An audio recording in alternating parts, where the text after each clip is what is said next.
Hello, everybody, and welcome to the seventh episode of Rainbow Conversations with me, Richard Dunbar. This is LGBTQ plus History Month, and so we are reflecting on our history. We are remembering the struggles that we as a community have had to face, and we're also thinking and reflecting now on the actions we need to take in order to ensure we can achieve queer liberation. And we'll talk more about that throughout the episode. But let me speak about the three amazing guests we have on our show today. So we will start off with internationally and critically acclaimed lesbian photographer who really delves deep into showcasing and highlighting the struggles, the beauty and the passion associated with lesbianism and lesbian visibility. And that is none other than the amazing, the awe-inspiring Phyllis Christopher. Then we will go on to a very special place I have frequented many times in my life growing up as a gay boy from Bradford, and that is none other than the Sun Hotel in Bradford, the oldest and most established LGBTQ plus pub in the whole of the Bradford district. And last but not least, we will speak to Shannon and Matty from the Peace Museum UK, the only museum in the whole of the UK dedicated to peace and peacemaking. And it's really, really interesting. And we're so happy to have all our guests on. So without further ado, let's get into it. Let's do it, people. And let's start agitating for change.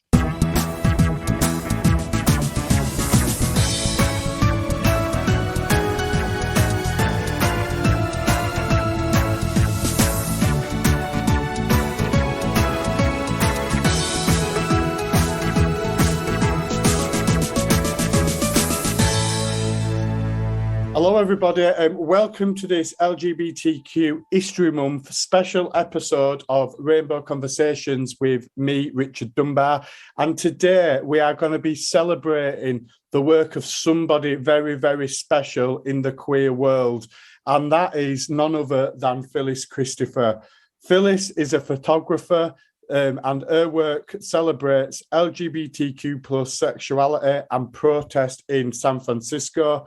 And her work has been widely published in anthologies such as Nothing But the Girl, The Blatant Lesbian Image, Photo Sex, Fine Art, Sexual Photography, Comes of Age, and Art and Queer Culture, as well as, famous magazines that we might know, such as Diva, as well as ones such as Art Monthly. In the early 90s, Phyllis was the photo editor of On Our Backs, a groundbreaking lesbian erotica magazine. And if that wasn't it, she's also done amazing stuff on TV, featuring in HBO's Sex Bites programme and on Canadian TV on the programme Sex TV, and also in the documentary film Erotica, A Journey into Female Sexuality. And if that wasn't enough, this is a woman who obviously has a very distinguished and acclaimed career. Phyllis has more recently been exhibiting her work in Newcastle and Nottingham and was a 2020 finalist of the Queer Art Robert Giard Grant for Emerging LGBT Photographers. Wow, what a CV. Welcome to Rainbow Conversations, Phyllis. Oh, well, thank you, Richard. That was really kind of you. Thank you. A wonderful introduction. Yeah, so let's just sort of go for it, Phyllis. So obviously, I think a lot of your work and your book, which is soon to be sort of coming out, Dark Room, a book on San Francisco sex and protest in between 1998 to 2003. Would you just like to tell us about your book and why that emerged and why it was important to you to do that work? Yeah, well, I really thought this body of work should have been a book for many years now. And I finally found a publisher after looking for well over 20 years. I found a publisher in Bookworks in London that understands the political nature of the work.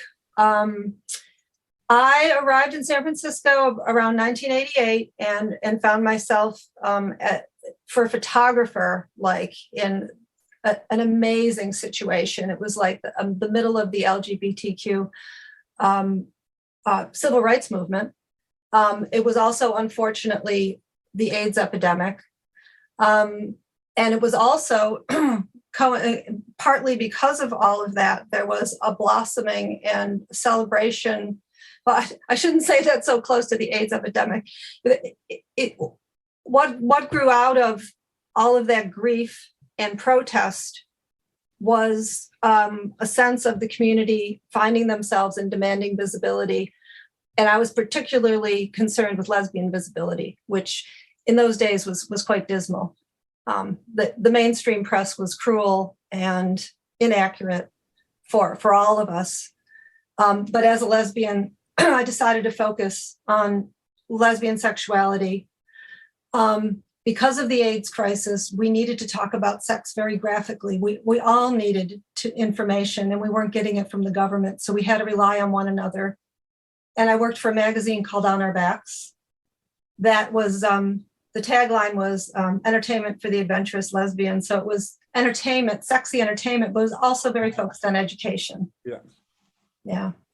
And that's really sort of interesting, because I think even now, I say I'm speaking now as a cis white gay man, perhaps.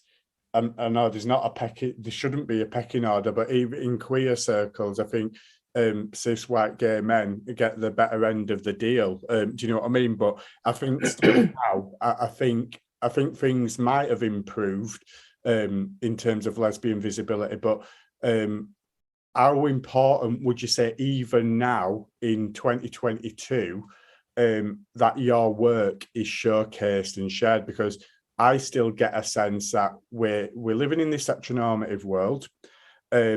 Lesbianism is sort of fetishized more than celebrated in the sort of mainstream media, if you like. Absolutely. Yeah. So how important in that context is your work?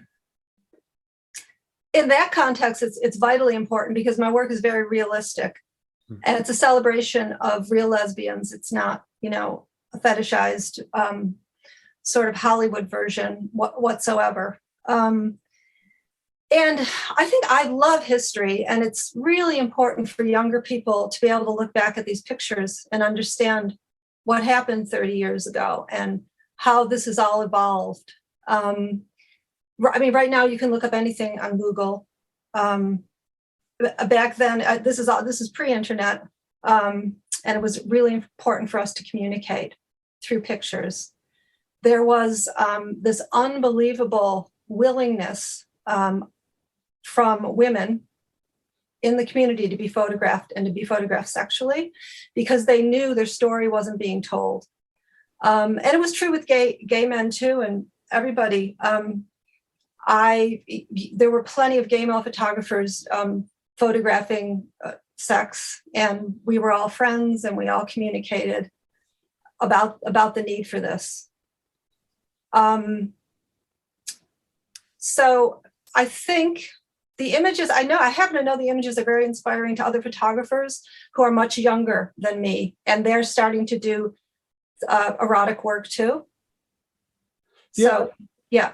Yeah, and that very act of displaying sort of erotica, how important is that? Because I think sometimes, again, it's not really celebrated, and I think you referred to it on your website. It's like, why would people be so disparaging and discouraging of images that are ultimately showing people experiencing pleasure? It boggles my mind, to be honest with you. It's people are enjoying themselves in a consensual way. Why is there so much drama and controversy around it even now still? Does that, how does that sort of work in your head? And yeah. It's mind-blowing to me that there's such horrible violence in fiction, in entertainment movies, on the news. But if you show a sexual image, we've all been so programmed, like I grew up in this culture too. I had to overcome my, shyness, my feelings about sexuality. We've been programmed from a very young age through religion, just through right-wing influences in politics, to be very ashamed of our bodies and pleasure. And back in the day, so like in the early 90s, you know, all you have to do is tell a group of people, don't have sex, you're disgusting. And the next thing you know, there will be a backlash of the most outrageous behavior, which I don't consider outrageous. I considered it a massive party. But we had nothing to lose. We were like, our friends were dying.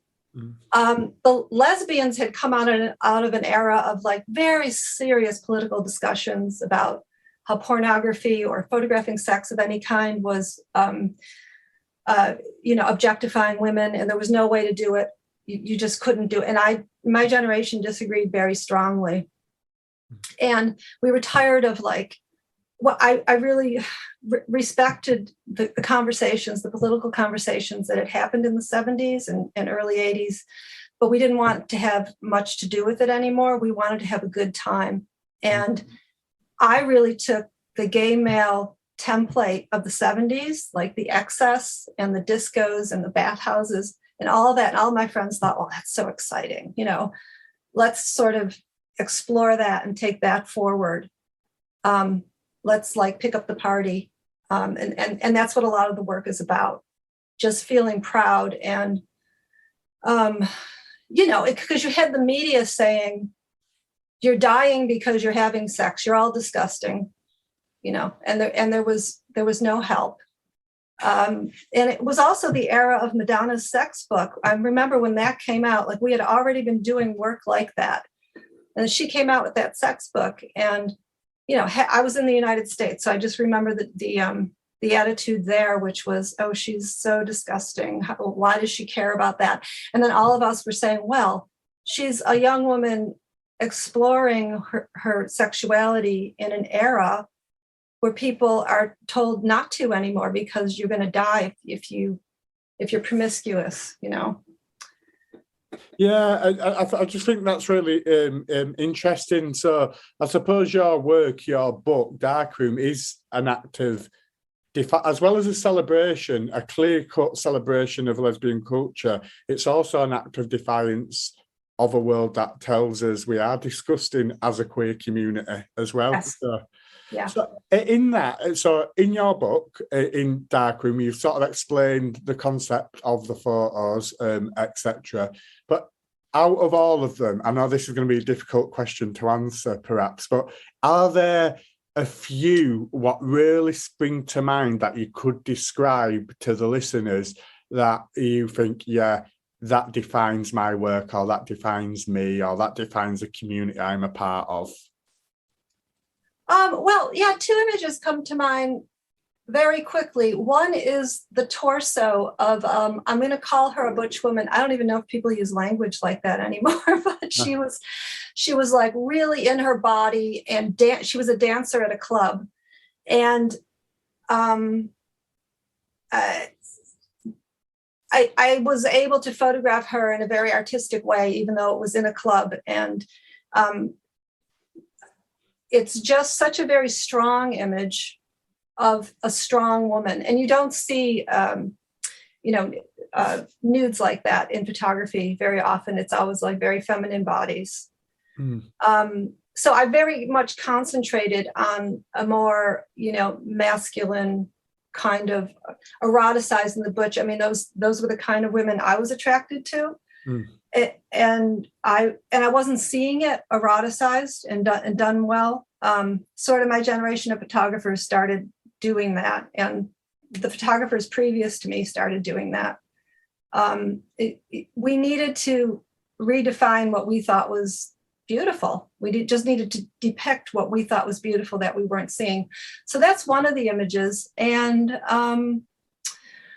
there's another image of a bunch of friends and women at a street fair sitting on top of a phone booth. And that to me was just about lesbian visibility. They were all involved in ACT UP. And back in the day, the uniform was a leather jacket and boots. It was like going to war every day, There was like the people were dying. We were in the streets marching, and we had to have leather jackets and boots on to be protected. But it was also like a rock and roll look. And I just saw all these women up on the phone booth, and I just waved to them, and I kind of only knew a few of them, and they all waved back because they saw me with the camera. And that was the whole vibe in the day, like, oh, she's going to put that in the newspaper tomorrow. And this is important because we're up on the phone booth just claiming our space, in a proud way.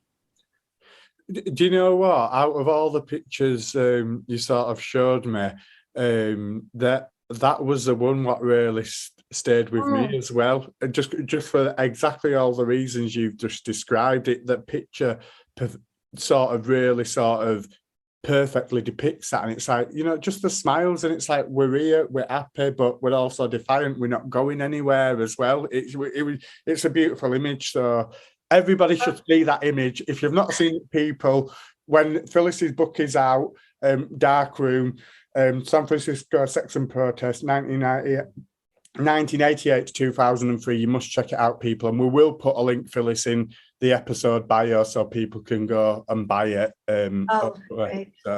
Yeah, thank you. No worries. And so going on to that, there's another one of the protest pictures, what really sort of struck me as well. And on the placard, it's there's a woman lying on the floor, and on a placard it says, "Pro-life is a lie. They don't care if women die." And I'm just like, wow, that was just like so striking and powerful. So those visible acts of protest with the placards and people protesting and being out there and fighting against the system, how important was it to depict that element in your work, but not also for the time as it was then, but for today, and doing that education with younger generations, if you like? Yeah, well, I mean, unfortunately, it's really pertinent today. The United States is seeing a court case at the Supreme Court about abortion, outlawing abortion in certain states. So it's like the fight goes on. The thing about that image was I felt it was just a really healthy and strong statement that the gay community was all banding together for a number of reasons. I mean, women cared about the AIDS crisis, and queer people cared about freedom of choice. To me, that's what that image is about. And today, I think maybe that's more obvious than ever, that certain groups of people care about lots of different issues and band together for it. It's sort of like, back in when the miners' strike happened here, and queer people, joined in and tried to raise money, Yeah, and isn't that interesting? That those very acts of solidarity where the queer community always step up, despite us being still in many contexts and situations still being so marginalised and prejudiced against. We're still there standing in solidarity. So how important still today, in context of some of those things you just described, how important is solidarity to stand alongside people who were struggling? And because this is about agitation for me, this podcast, it's exactly what it's about. I want people to think in a different way. So for people listening to this, queer people or not, there are still struggles our community are facing now. So how important is that very act of solidarity, standing on a picket line, arguing against somebody who's been homophobic on a bus or whatever it might be? How important is solidarity to getting change and queer liberation? Oh, it's everything. Can you imagine if we all stuck together? To me, economic disparity is the real issue of the day.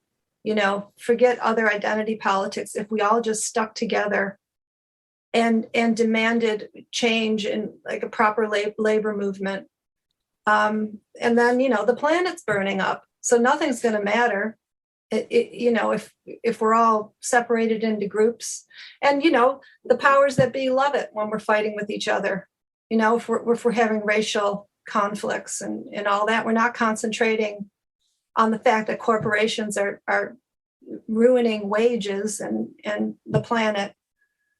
So I wish people would just see beyond, and I think because of social media, they do, you know. And in terms of your work, and obviously we mentioned at the beginning, you've been doing, you've had recent exhibitions in Nottingham and in Gateshead in the Newcastle area. Would you just like to explain a little bit about those exhibitions, what they've showcased, and the response received from the public as well? Yeah, both of the shows were meant to promote this body of work in the book, which will be out in February. So the Baltic is a more traditional show, and it's a good sampling of images, and I was able to make some really big murals of the work and just have a tribute to the lesbian body in a room at the Baltic. I never thought I would be able to have a show at a major gallery. Photographers of my ilk, hung things in cafes and had no repeatedly said about publications outside of gay publications, or galleries outside of gay galleries. So it's been a real thrill, a life-changing experience to be at the Baltic.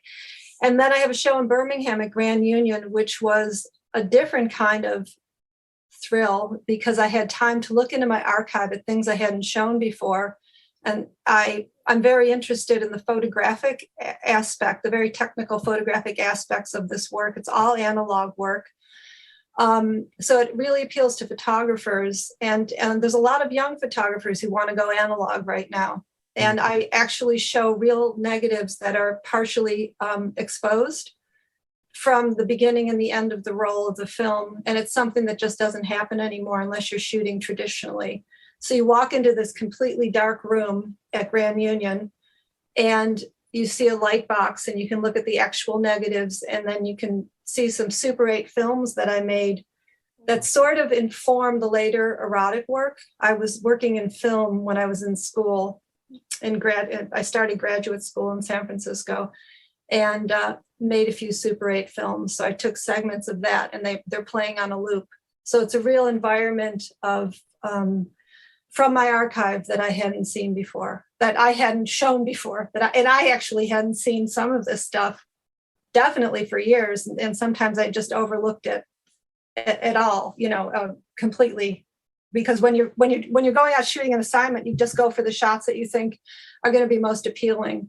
And now when you look back, you think that wasn't a mistake. That was actually an interesting photo. And so that's the kind of stuff that's at Grand Union. Oh, that's amazing. Is that exhibition still currently on now in February 2022? And is it going beyond? Yes, it's going to go through March at Grand Union of 2022. Brilliant. Yeah. Okay, we'll make sure we put that link in the episode bio if people want to visit there as well. And so what does the rest of 2022 look like for Phyllis Christopher? Obviously, you've got your book coming out. Tell us some more about your plans. Well, I keep thinking I'm going to get to move on to new work. And, promoting the book is sort of a job of its own. I have a whole set of more work from this era that I think could be another body of work. So I will be looking into that. But I really still love documenting the gay community. Over the summer, I worked on photographs for a podcast called Handing on Our History.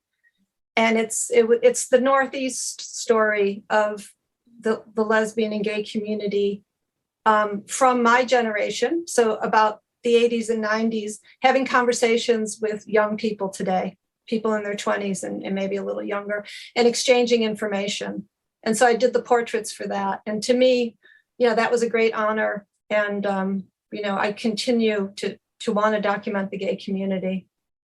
That's really admirable, Phyllis. And I think we should all get behind you and your work and what you're trying to do, because I think what it shows for me in the short amount of time that I've known you and the short amount of time that I've becoming frantically obsessed with your work, actually, and I say that with the greatest of respect, because it has made me think in a different way.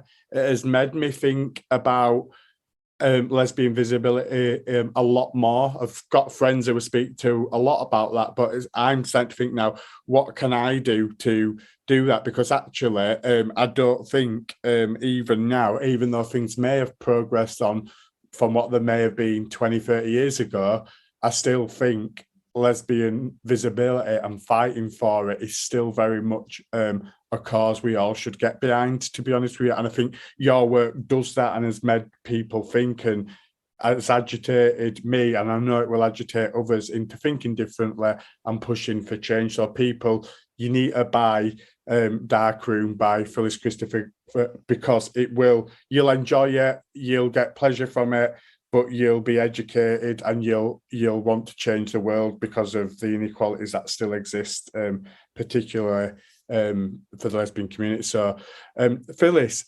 is there anything else you want to tell these lovely listeners to Rainbow Conversations about yourself, your work, and your plans going forward? Well, I mean, first of all, I want to say I'm so grateful that my work did get visibility, because this so easily could not have happened. And the photographers that came before me did not have the same opportunities. And I'm really glad it's a good lesson in just hanging in there and having a dream. And I kept saying, I want the book, I want the book, I want the book. And it looks like I'm going to get the book. You know, there's a real publishing gay and lesbian work is still a real challenge, especially if there's any sexuality to it. There's a photographer in San Francisco called Mark Chester who self-publishes his work, and he self-publishes because publishers say no all the time. So you think since you can see anything you want on Google, well, besides, good gay and lesbian photography, it makes you think, doesn't it? That people are still afraid to publish certain images. So I'm just thrilled to have talked to you, and I'm very touched that it's made an impression on you. Thank you. No, thank you. And like I said before, people, check out the links to Phyllis's work and her website, and the links to where you can get a book on the episode bio. That's all from me today. Thank you for your time, Phyllis. Really appreciate it. Oh, thank you, Richard. It's been a thrill.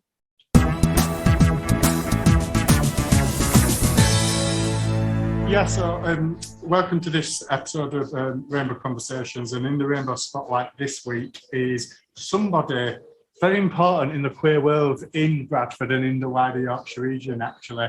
Is the landlord of the Sun Hotel in Bradford, and that is Timmy Tees. Timmy, how are you doing? I'm all right. How are you? Very good, thank you. So just tell me a little bit about the Sun Hotel in Bradford, what it is and why it's so important. It is currently the only LGBTQ plus bar in Bradford. I've been here personally 10 years, but it's been here, I think, from the 80s. Yeah.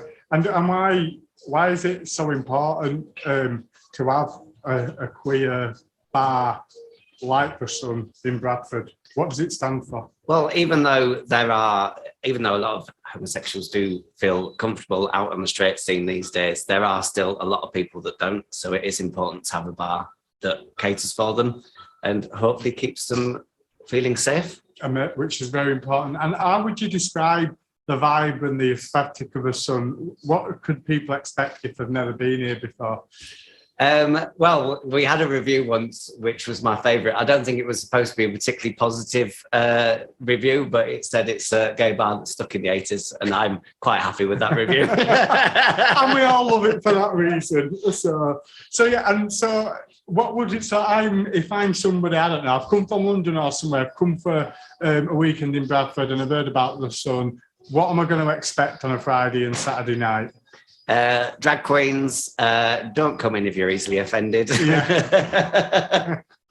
and some fairly cheap drinks. Yeah, amazing. I can vouch for both of those things. So in terms of drag queens, obviously you've worked with loads over the years, and obviously you've been involved directly with some for about 10 years now. So if you had to pick, I'm going to put you on the spot here. Oh, God. Who are the drag queens what stick out for you, either from present or from back in day? Who are the ones who've left an impression? Well, this will make people fall out with me. You're not shy of controversy, Tim. Come on. Well, I'll say Miss Sambuca because for various reasons people can't argue with that one. And who is Miss Sambuca? Because literally this is going to go out in the US and different parts of the world. Why Miss Sambuca? Miss Sambuca was a drag queen that worked here from the start, and she worked all over the Bradford gay scene because the gay scene was busier than it is currently, bigger than it is currently, sorry. And then she went on to work all over the world. Amazing. So, and you don't just manage this venue, you've got other venues, is that correct? We've got a venue in Skipton, which isn't strictly a gay venue, right? But a lot of people see it as that. Yeah. I mean, and what vibe is that? What vibe is that venue? And what's it called? It's called The Fleece in Skipton. It's an entertainment venue. Right. We do have drag queens on due to popular demand because people know we run here. Yeah. But we also have other stuff, regular DJs, karaoke nights. Yeah. And what's for the Sun and for Free, we talked about how important these spaces are for people, and I love this place, as you know, but going forward, how important is it that we keep spaces like this? You know, why is it important? Some people might say, there's a lot more freedom for LGBTQ plus community these days, but why is it important we have LGBTQ plus specific places? Why? Well, like I touched on before, some people don't feel safe out and about. Also, I think it's quite important for people that are coming out as well. There are a lot of people that start off straight coming in here, and some 2 weeks later again, some 3 or 4 years later again. But how does that make you feel? Being, in essence, part of people's journeys, actually coming in here, and it might be the first time, they might be full of fear actually walking in here, but then they feel more comfortable with themselves. How does that make you feel as somebody, in essence, who's helping facilitate somebody be who they are? Yeah, well, I would always keep it as it is, and not try to change it. Yeah. And so, what's coming up then at the Sun? Like over the coming months and years, what can people expect? Well, we have entertainment on every night that we're open, and on Saturday we have international drag queens on live on stage at 8:30. Amazing. And if people want to find out more about the Sun Hotel and what you do and what's on in coming weeks and months, where do they need to go to? Our Facebook page is probably the best. Yeah. Sun Hotel Bradford on Facebook. Amazing. Hello everybody, welcome to the Rainbow Spotlight for this week. And in the Spotlight this week, we have two very special guests. We have Shannon Johnson, the Learning Engagement Officer, and Matty Kingston, the Digital Marketing and Communications Coordinator of the Peace Museum based in Bradford, and actually the only peace museum in the UK. Shannon, Matty, welcome to Rainbow Conversations. Hello, Richard. Hiya. Great to have you both on today. So Shannon, could you start by just telling us a little bit about the Peace Museum and why it's so important? Yes, as you said, the Peace Museum is the only museum of its kind in the UK. There are other peace museums around the world which we're connected to, so we have a global reach. But we're really, really proud that we're the only one here in the UK and that we're here in Bradford as well, which is really important to us and our collection.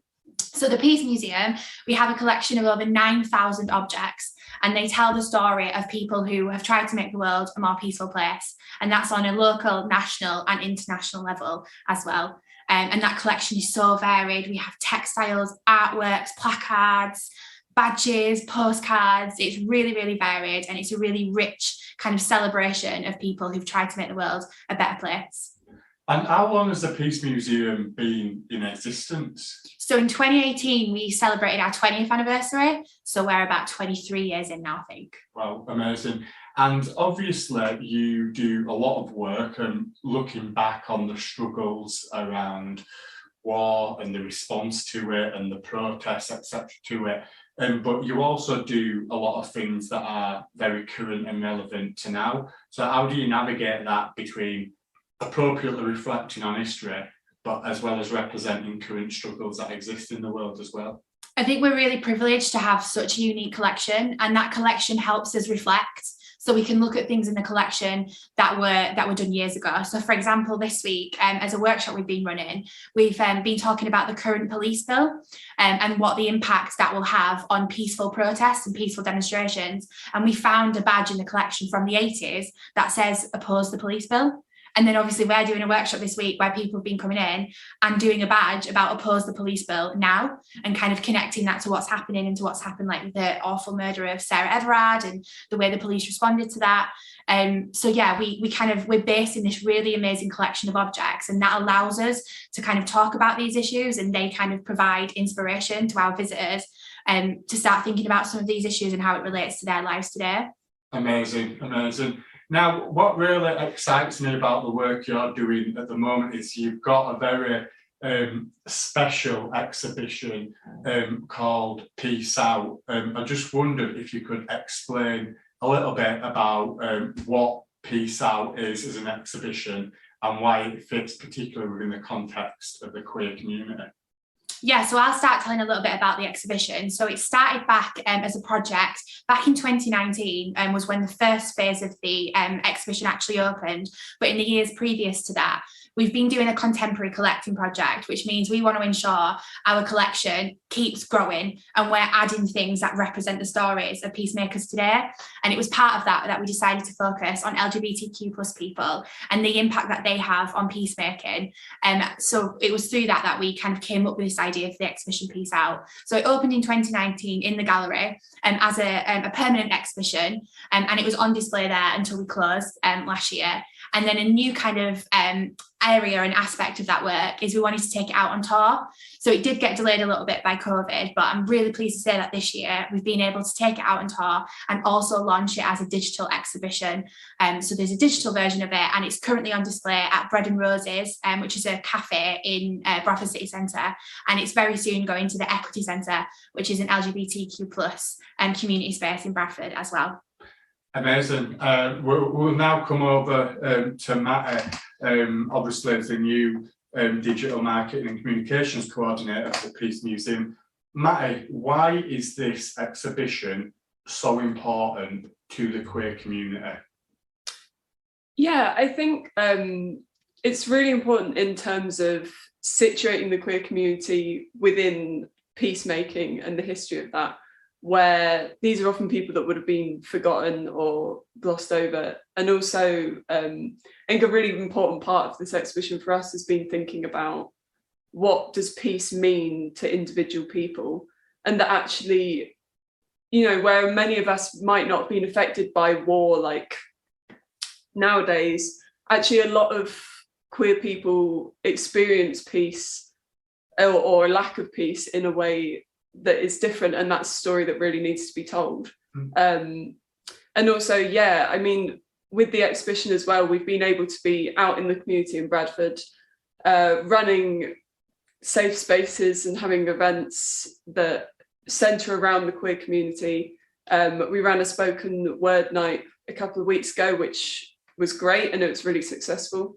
And it feels really important to have these spaces to talk about the struggles of the queer community over the years, but also to celebrate the moments of joy as well in the exhibition. Yeah, and there have been moments, and we'll come on to some of the struggles a little bit more, but in terms of those moments of joy, when I think back and look at history in terms of whether it's war or peace in different contexts, as you refer to, the queer community are always there, standing in solidarity with other communities, whether that be with the miners, whether that be with war, the illegal war in Iraq, whether that be you know, the wider attacks on, you know, with the police bill and protests. There's so much stuff where the queer community are there, despite all the issues we go through and experience ourselves. We understand struggle, so we've got to stand in solidarity together, you know, against that. That's so important.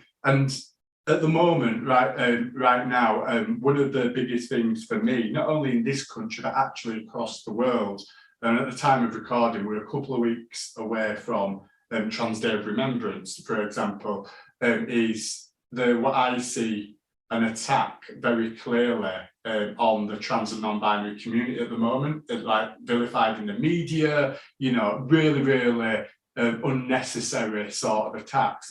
And how does the Peace Museum sort of respond to that through your work and through this exhibition? What's your view on that? So I think when we were doing the exhibition, we were very, very aware that the trans community remain one of the kind of most, you know, they experience some of the harshest treatment in society and within the kind of LGBT community itself. So we were really, really keen that within the exhibition, we included the voices of trans and non-binary people, and we explained the kind of story of trans and non-binary people being involved in advancing the movement for gay liberation and advancing the movement of peace as well. So we wanted to highlight individuals like Marsha P. Johnson and their kind of impact that they've had. And now it is really important that any event that we do associated with the exhibition does feel like a safe space and an inclusive space for trans and non-binary people. Because ultimately our mission is to make the world a more peaceful place and to inspire people to make the world a more peaceful place. And ultimately we're not going to have a peaceful world if there are members of the community who feel excluded or feel under threat for just being who they are and just existing. Thank you. And Matty, if people want to find out more about the Peace Museum or want to visit the Peace Out project, where can we go in terms of social media? And if people want to visit to Bradford, where can they come to see it? Yeah, absolutely. So you can still see the digital exhibition for Peace Out. It's at peaceoutexhibition.com. And that will, you can see all of the objects that we've collected for it. And there are some really good learning resources included that as well. If you want to know more about what we're doing generally, you can follow us on social media at Peace Museum UK, Instagram, Facebook, Twitter. We are there posting, turning up at events, making everything happen.